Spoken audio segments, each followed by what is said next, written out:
Welcome to Three Questions, sponsored by the Washington State Democrats' 18th Legislative District. I'm your host, Wil Fuentes.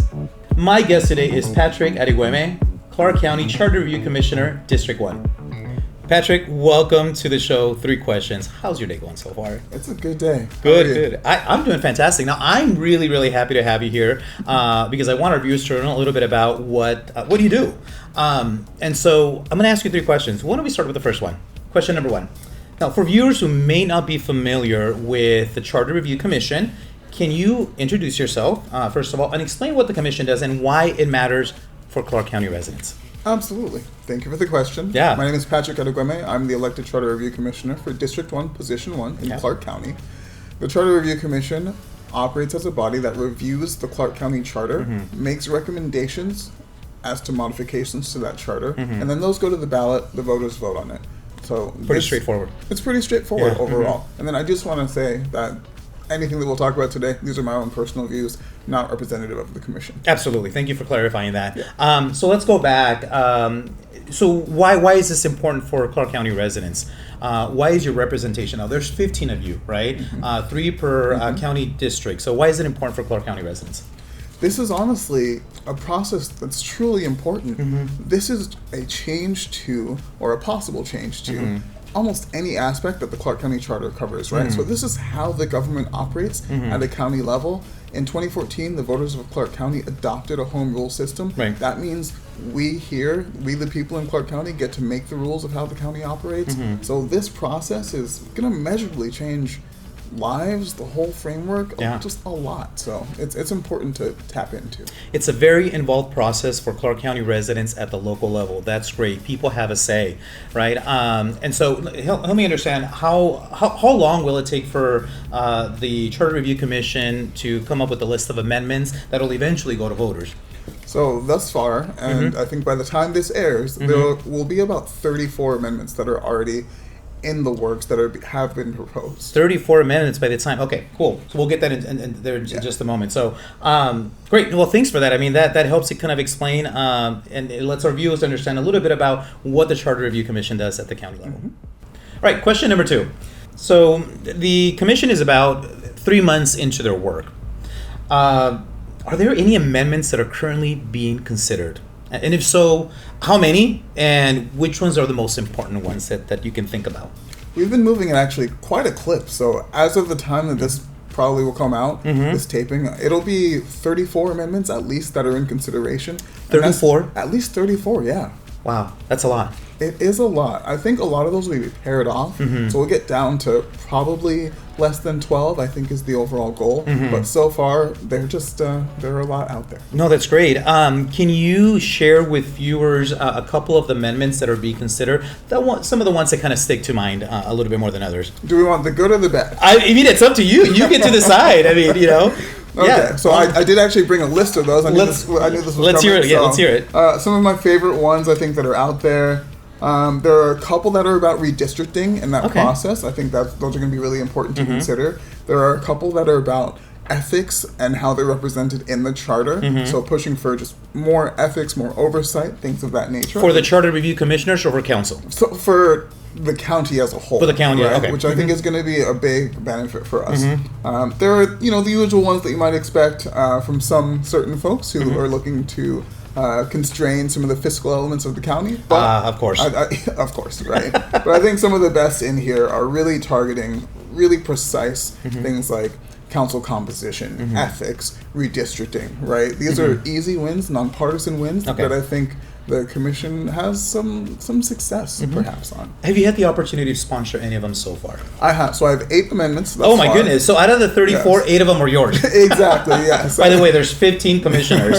So so some of the commissioners are much more prolific than others. I think there are a few commissioners who have no amendments proposed. But they signed on to others. But yes, I have 8, one of which I've tabled for 2027. Okay. But the other 7 I'm hoping to Which one's your favorite one?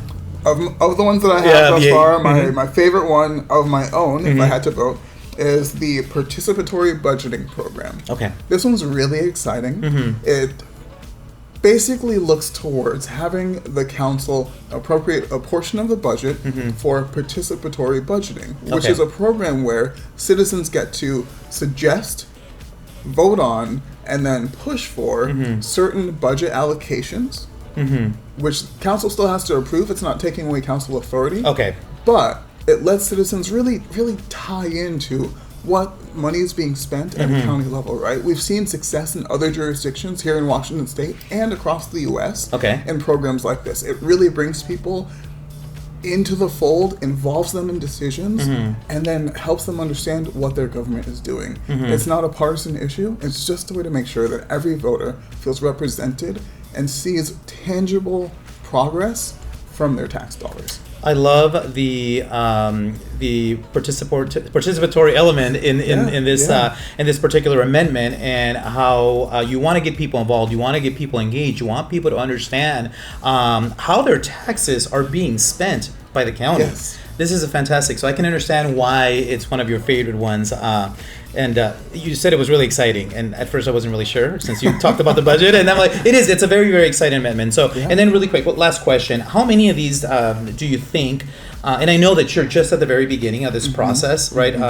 And how many of these amendments do you think will actually go to voters? Honestly, historically, what's that been like? Historically, I think it'll probably see it whittled down to, I think they had maybe 7 or less in the last commission. So we're probably going to cut a lot of them, to be fair. Yeah. But I'm hopeful that the ones that do make it through are easy yeses, because I want to flash back to something I said in one of our earlier questions. It costs a lot of money to put something on the ballot. Yeah, it does. So it should be something that's a measurable positive change for the voters of the county, and it should be something that people want to vote for. Absolutely. If we're asking the voters to play defense and vote something down, we're doing the wrong thing. Yeah, absolutely. No, thank you for that. And you're absolutely right. It does cost a lot of money to put these amendments out in front of voters. And the last thing we want to do is people to have to pay, right, for amendments that may or may not even make it, right? So thank you for that. Question number 3. Now, how is the Charter Review Commission gathering feedback from the community? So at this time, there's not a framework for public engagement. Okay. But like any elected body, like any commission or council, there's the opportunity for public comment, both written comment, testimony via Zoom or a web call, and then also coming in person to deliver your comments. Now, that's good. How do people get informed, though, that this is happening? Right now, I've been to a couple of these Charter Review Commission meetings, and oftentimes I'm the only person in the audience, or I'm the only one of 2 or 3 people listening in virtually. How can we get people engaged? How can we create that awareness so that people know the work that you and 14 other commissioners are doing on their behalf? So I do think things like this, opportunities for people who are on the commission to come out and speak about it, are important. So thank you for inviting me to the podcast. Absolutely. The second, it's going to go viral. We can only hope. Obviously, it's on the county website. It's posted. There's public notice of those meetings as required by law, which I'm thankful for the laws here in Washington State. Yeah. And the third way is just continuing to talk about it with people and doing that outreach and helping to bring those concerned citizens into the fold, right? Bring people who are paying attention into the fold and let them know what's being done. Yeah. Good. No, that's great. And then let me ask you one last question. I love the fact that you're part of this show because it does create awareness, right? We want our viewers to understand what's going on at the county level, what the Charter Review is responsible for, and the work that you'll be doing over the next year and a half before it goes in front of them for a vote. Now, when the amendments are finalized, and this may be a little too premature to ask, but when the amendments are finalized, will the Charter Review Commission or the county conduct any town halls or any type of engagement process to involve even more people that may not have been aware of what's going on? So I certainly hope so. Yeah. As of right now, we haven't established any framework for that in the commission's meetings or through the work plan that we have.